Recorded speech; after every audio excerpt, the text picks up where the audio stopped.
sont 4, ils sont jeunes et ils ont réalisé une sacrée performance.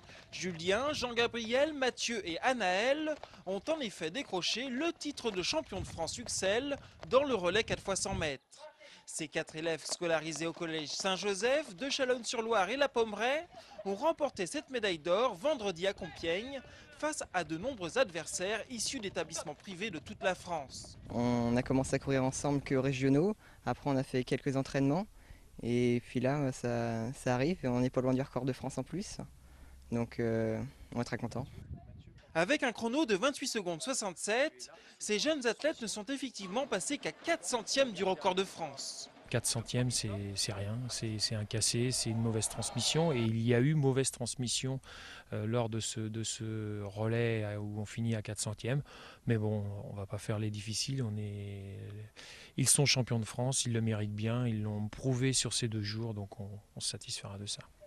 Parmi ces champions, 3 font du football et l'autre du judo, mais aucun n'a de licence d'athlétisme. Alors quand on leur demande quelle a été la clé du succès, c'est bien s'entendre entre nous, être amis, sinon ça marche pas, je pense.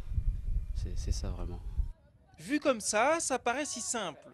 A noter que Jean-Gabriel a également décroché le titre sur le 50 mètres et la médaille de bronze en saut en longueur.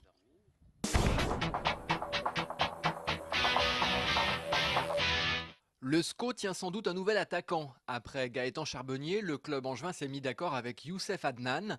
Âgé de 23 ans, ce buteur à la solide réputation évoluait la saison dernière à Caen, en Ligue 1. Il n'y a pas forcément brillé, 14 matchs, 0 but, même s'il a inscrit un but en Coupe de France. Il faut dire qu'il était en concurrence avec Steve Savidan. Pour Olivier Piqueux, le manager du SCO, Adnan est un buteur d'avenir. Le SCO, qui on l'apprend dans les colonnes du journal nantais Presse Océan, serait fortement intéressé par un joueur d'expérience, Frédéric Darocha. L'ancien capitaine du FC Nantes est libre à partir du 30 juin prochain. Il est sur les tablettes de Boulogne en Ligue 1, il a refusé l'offre de Laval en Ligue 2. Il pourrait choisir l'option proximité, d'autant plus qu'il a autrefois joué avec Jean-Louis Garcia. Darocha, l'âme du FC Nantes, est surtout un véritable moteur pour une équipe.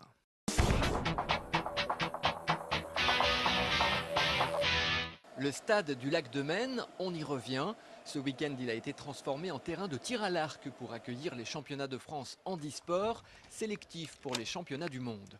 150 archers venus de toute la France, un panel d'âge large, de 15 à 70 ans, des handicaps visuels, auditifs ou physiques.